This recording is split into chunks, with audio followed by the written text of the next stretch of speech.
Hello students, I hope you all are safe and good at your home and also enjoying the physics classes from here. So आज इस class में हम बात करेंगे एक नए टॉपिक की जहां हमें पढ़ना है electric potential energy of an electric dipole in uniform electric field. Means जब हम डाइपोल को जो हमने पहले पढ़ रखा है उसको यूनिफॉर्म इलेक्ट्रिक फील्ड के अंदर रखेंगे तब उस डाइपोल की इलेक्ट्रिक पोटेंशियल एनर्जी कितनी होगी।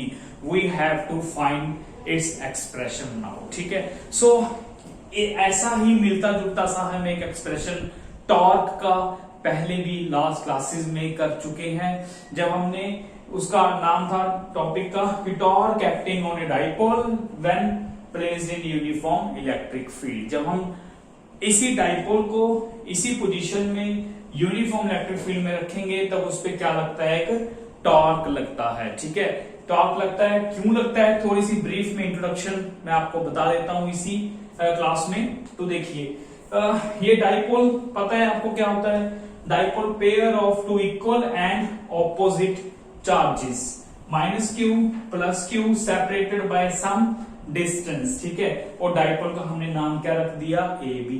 ठीक है, ए बी क्लियर। लेंथ कितनी है डाइपोल की, 12। क्लियर।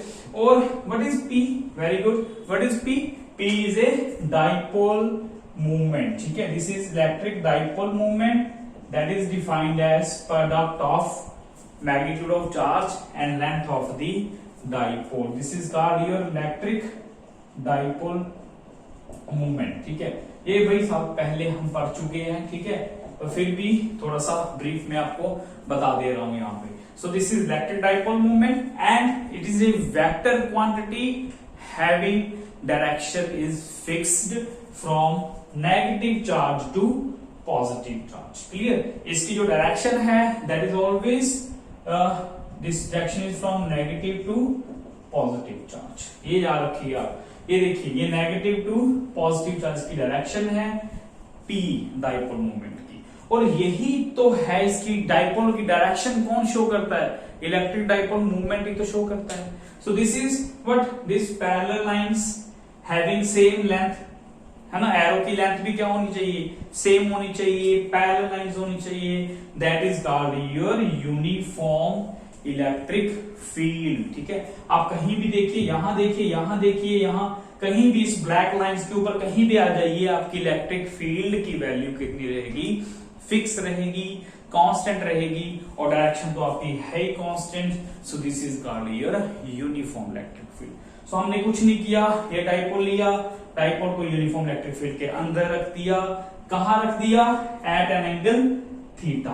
ये पहले ही बता रखा है भाई, ये भी एंगल थीटा, ये भी एंगल थीटा। डाइपोल के साथ इलेक्ट्रिक फील्ड का एंगल हमेशा क्या रहेगा, थीटा। और ये एंगल भी कितना है आपका, ये एंगल भी कितना है, थीटा। सो सभी जगह पे एंगल है आपका थीटा। किसके बीच में, डाइपोल और इलेक्ट्रिक फील्ड के बीच में। डाइपोल मींस डाइपोल मूवमेंट और इलेक्ट्रिक फील्ड के बीच का एंगल कितना है, थीटा। भाई ये सब हमें गिवन है। ठीक है, डाइपोल को कहां रखा है, यूनिफॉर्म इलेक्ट्रिक। क्वेश्चन को ध्यान से समझना है, वही मैंने पहले भी बताया आपको। स्टेटमेंट को अच्छे से पढ़िए, क्या करना है, क्वेश्चन में बताया गया, आधा तो क्वेश्चन में दिया होता है कि इलेक्ट्रिक डाइपोल को कहां रखो, यूनिफॉर्म इलेक्ट्रिक फील्ड में। यूनिफॉर्म इलेक्ट्रिक फील्ड बना दी, डाइपोल को रख दिया एट एन एंगल थीटा पे। बाकी सारी प्रॉपर्टीज तो है ही डाइपोल की, वो बता दी आपको। अब क्या होगा, डाइपोल को इलेक्ट्रिक फील्ड के अंदर रखने के बाद नाउ व्हाट हैपेंस, यही हमें देखना है। ठीक है, टॉर्क लगना शुरू हो जाएगा, ये पता है आपको। नाउ यहां लिखिए, torque acting on the dipole, torque acting on the dipole when placed in uniform electric field, when placed in uniform electric field. कितना लगेगा अभी टॉर्क, ठीक है, torque is equal to PE T cross E, and this in magnitude form we can write it as torque is equal to PE sine of theta. This is the torque. और ये torque कहां से आया, थोड़ा सा समझिए brief में जल्दी से। ठीक है, ये देखिए पॉजिटिव चार्ज को कहाँ रखा हुआ है, डाइपोल इलेक्ट्रिक फील्ड के अंदर है, ये पॉजिटिव इलेक्ट्रिक फील्ड के अंदर है, ये नेगेटिव इलेक्ट्रिक फील्ड के अंदर है, ठीक है ना।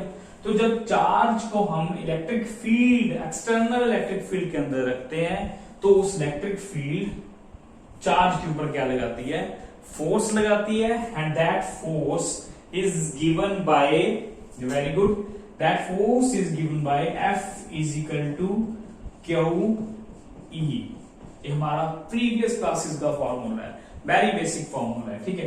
तो अगर आपका ये चार्ज पॉजिटिव है, अगर चार्ज आपका पॉजिटिव है तो इलेक्ट्रिक फील्ड और फोर्स की डायरेक्शन क्या रहेगी आपकी, सेम रहेगी, ठीक है। इसी वजह से ये चार्ज पे फोर्स लगेगी टूवर्ड्स इलेक्ट्रिक फील्ड, जहां इलेक्ट्रिक फील्ड है उसी डायरेक्शन में आपकी फोर्स लगेगी, किसकी, इस चार्ज के ऊपर फोर्स लगेगी।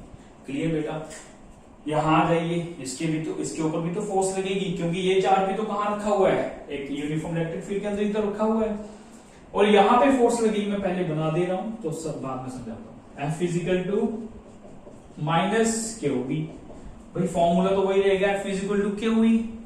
यहां पे चार्ज क्या हो गया, नेगेटिव हो गया, तो नेगेटिव होने की वजह से इलेक्ट्रिक फील्ड और फोर्स की डायरेक्शन क्या होगी, ऑपोजिट होगी, ठीक है, ऑपोजिट होगी। इलेक्ट्रिक फील्ड हमने पहले ले रखी है इस डायरेक्शन में, तो फोर्स क्या कहां लगेगी, टुवर्ड्स दिस डायरेक्शन लगेगी, ये रही, ठीक है। तो ये रही फोर्स, ये पहली बात है, हम कर भी चुके हैं, ठीक है। तो भाई यही तो देखना है कि प्रोटॉन है या इलेक्ट्रॉन है, पॉजिटिव है या नेगेटिव है, ठीक है। तो ये हो गया। अब देखिए यहां पे अगर पूरे सिस्टम की बात कर रहे हैं, इस पूरे सिस्टम की मीन डाइपोल इलेक्ट्रिक फील्ड, तो इस सिस्टम पे नेट फोर्स कितनी लग रही है, net force, very good, net force acting on the system, acting on the system means acting on the dipole कितनी लगेगी भाई, ये देखो QE प्लस माइनस QE, दोनों को ऐड कर दो टोटल फोर्स के लिए, तो नेट फोर्स कितनी लगा, 0। नेट फोर्स, कोई भी फोर्स नहीं लगेगी जब हमें डाइपोल को कहां रख दिया, यूनिफॉर्म इलेक्ट्रिक फील्ड के अंदर रख दिया, भाई फोर्स, नेट फोर्स कोई नहीं लगेगी, ठीक है।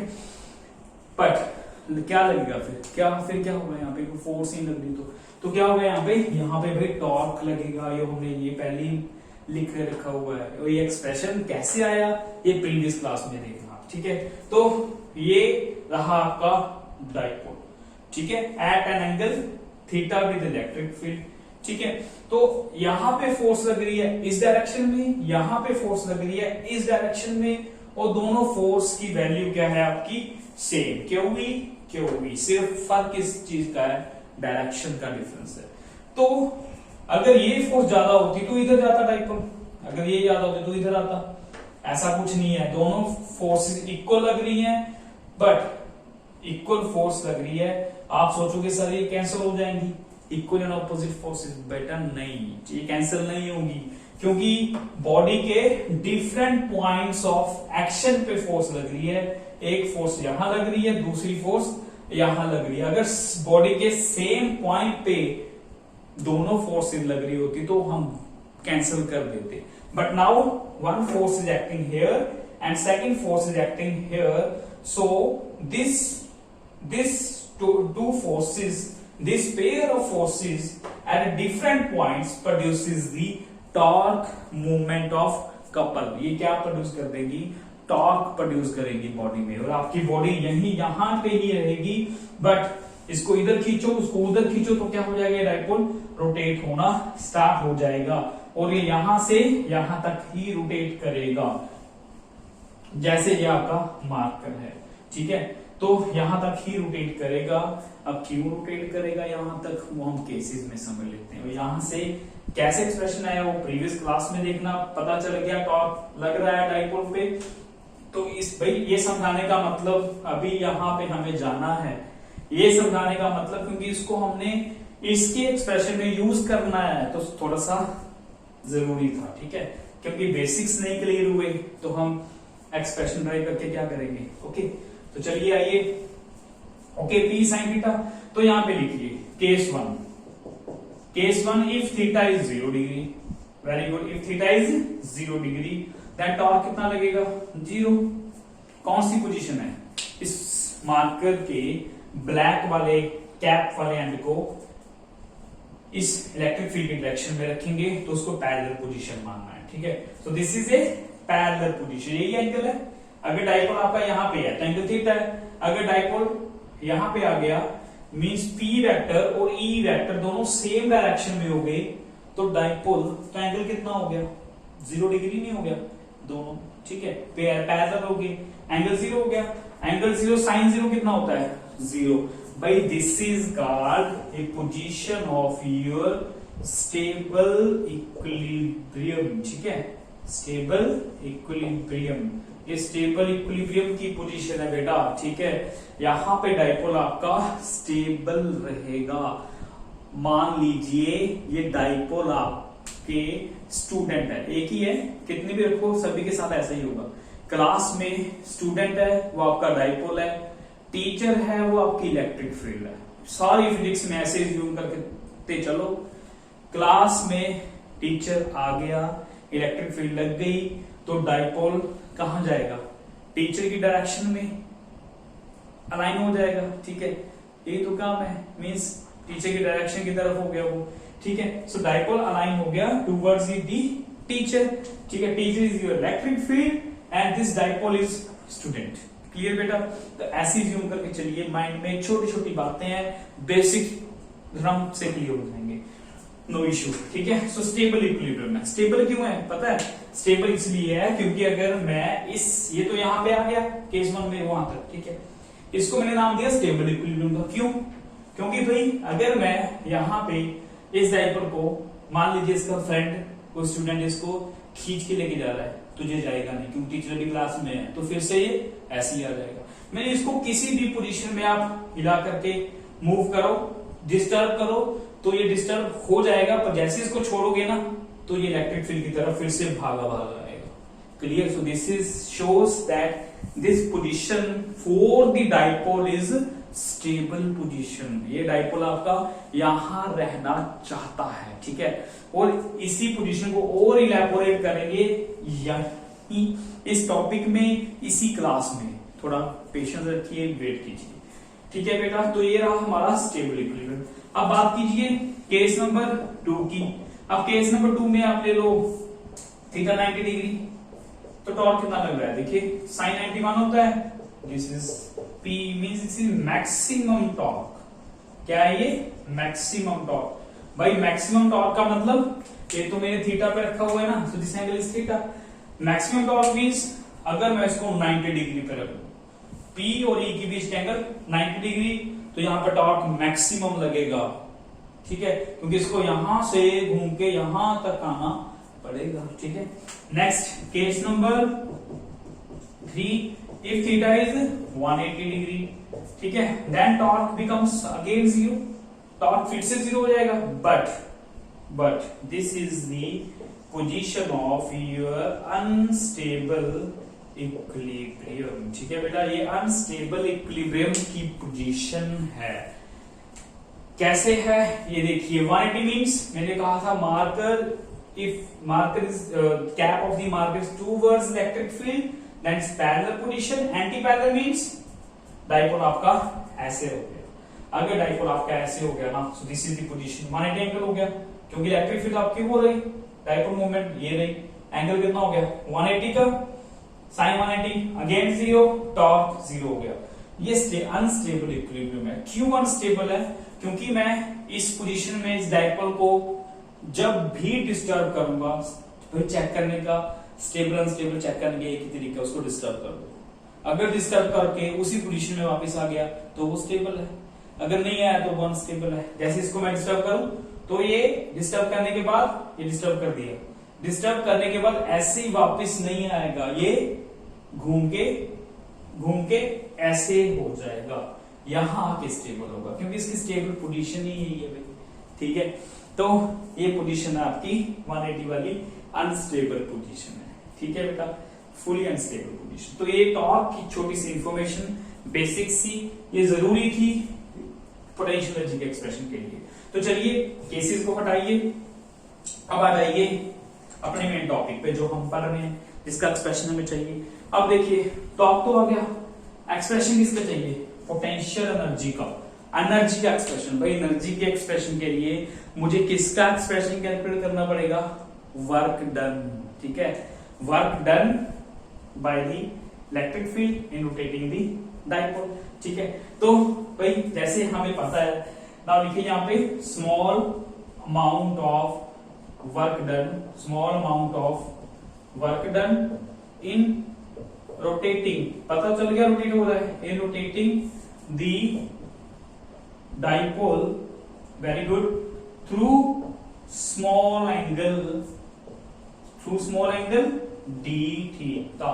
D theta means suppose this all is your theta, तो मान लीजिए यहां से रोटेट होके यहां आना है इसने, तो इन बिटवीन कोई भी आप ले लो, तो से this angle is your very small angle is your D theta angle.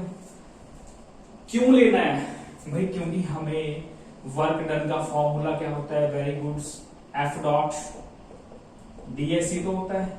ठीक है भाई, हम हमेशा ये प्रोसीजर है एनर्जी का, किसी भी एनर्जी का एक्सप्रेशन चाहिए तो हम वर्क डन का एक्सप्रेशन कैलकुलेट करते हैं, और वर्क डन को कैलकुलेट करने के लिए सबसे पहले हम स्मॉल वर्क डन कैलकुलेट करते हैं, क्योंकि स्मॉल वर्क डन के लिए ही फोर्स आपकी कांस्टेंट रह सकती है। ठीक है, for small interval of time के लिए ही कोई भी फोर्स हम कांस्टेंट ले सकते हैं, through out the motion never. तो ये फॉर्मूला हम यूज करते हैं for constant force for small interval of time. तो ये लिया हमने लीनियर मोशन के लिए है, सिमिलर फॉर रोटेशनल मोशन के लिए आ जाएगा वर्क डन, तो वर्क डन ही रहेगा, फोर्स की जगह पे क्या आ जाएगा? टॉर्क आ जाएगा, और ds की जगह पे क्या आएगा? आपका डी थीटा आएगा। What is D theta? D theta is your angular displacement, क्योंकि रोटेशनल मोशन है, और रोटेशनल मोशन में थीटा ही आपका क्या होता है? एंगुलर डिस्प्लेसमेंट होता है, ये आपको पता होना चाहिए।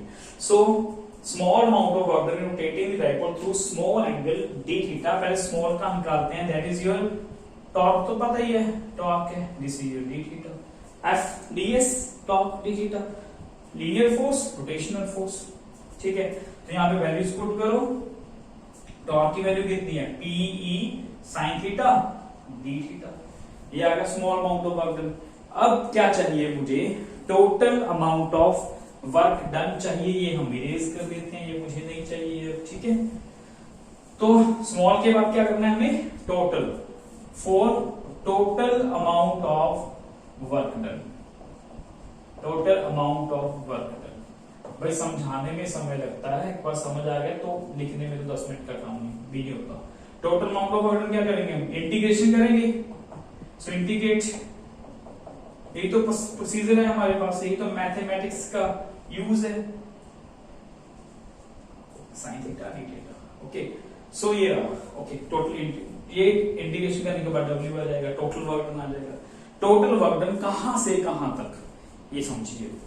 मान लीजिए पहले तो θ1 to θ2 from any initial position, जैसे initial displacement x1 to x2, initial position मान लीजिए यहां पे थी, इसको θ1 मान लो, ये फाइनल पोजीशन यहां तक ले लो, θ2 ले लो, नो इशू, कोई भी एनी θ1 टू θ2 पहले सॉल्व कर लेते हैं। ठीक है, तो इसको सॉल्व करो, साइन की p तो बाहर आ जाएगा इंटीग्रेशन के, p डाइपोल मोमेंट फिक्स है, डाइपोल की uniform electric field, uniform means electric field fix है, दोनों बाहर निकाल दिए। कांस्टेंट की इंटीग्रेशन नहीं करनी ना भाई, होती ही नहीं है, θ1 टू θ2।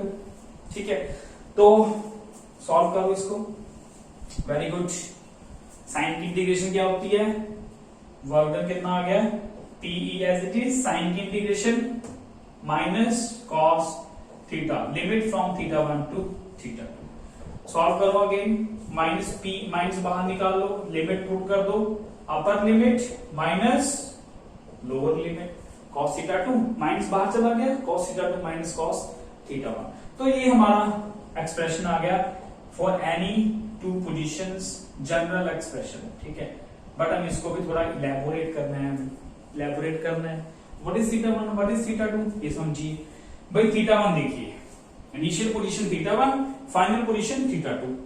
ठीक है, initial position dipole max, dipole के ऊपर मैक्सिमम पावर कहां से लगता है? इस पोजीशन से, ये पता है ना आपको।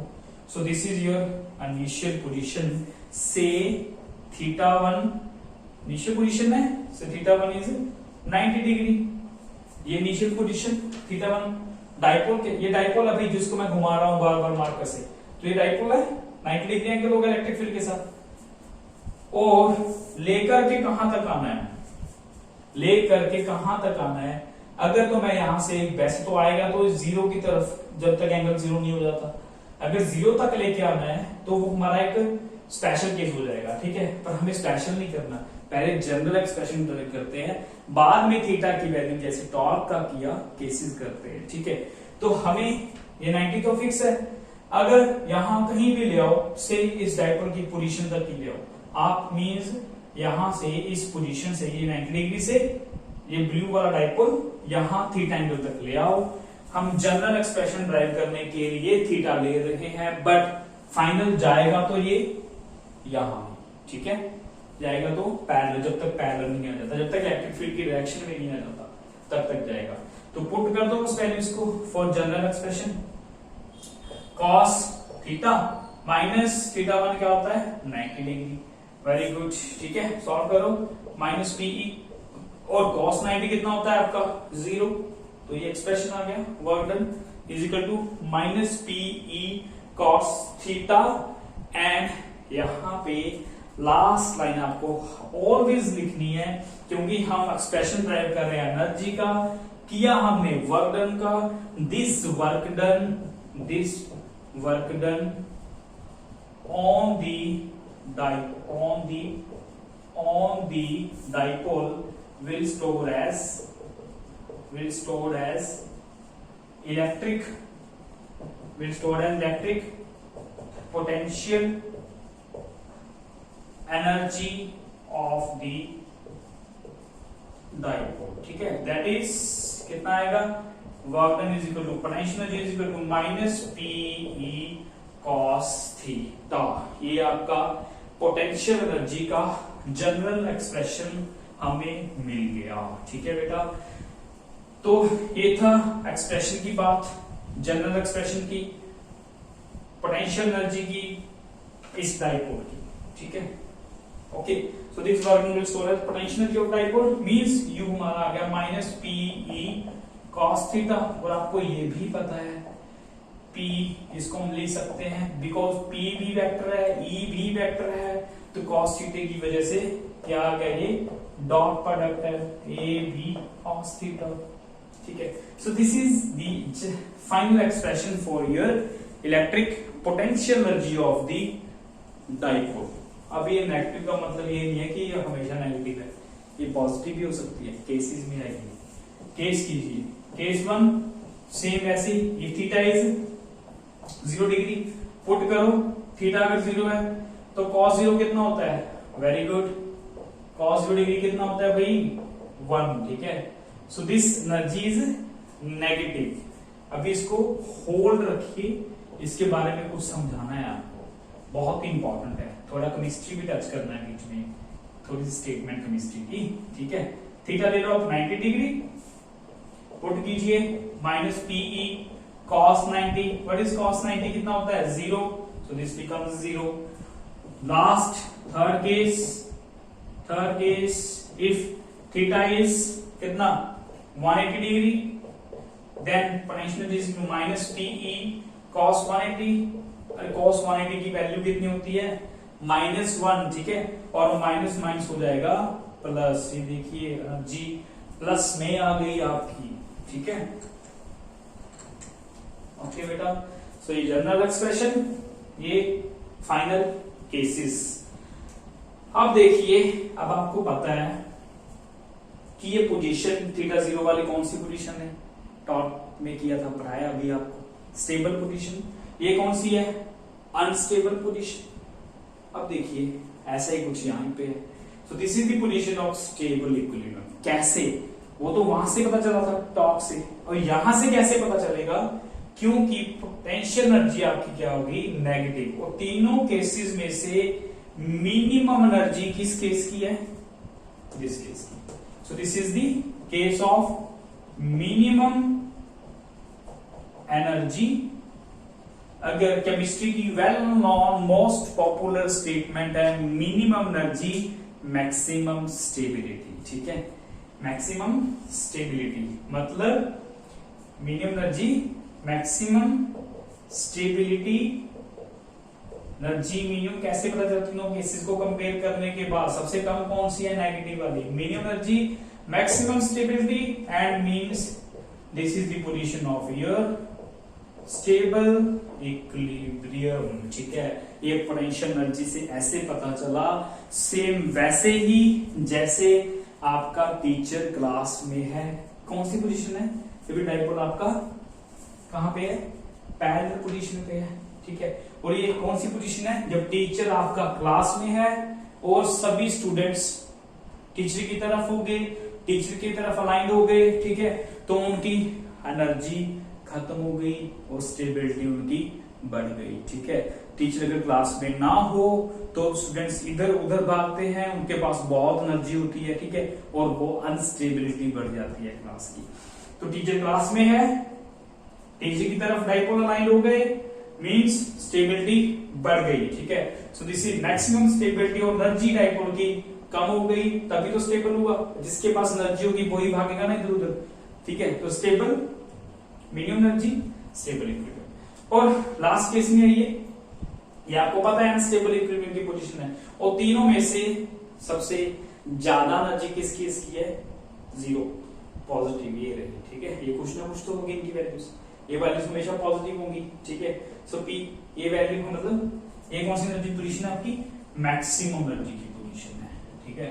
So this is the case of your maximum energy, ठीक है, maximum energy and obviously minimum stability. Teacher class में नहीं है, ठीक है, और ये आपका अनस्टेबल इक्विलिब्रियम है, ठीक है।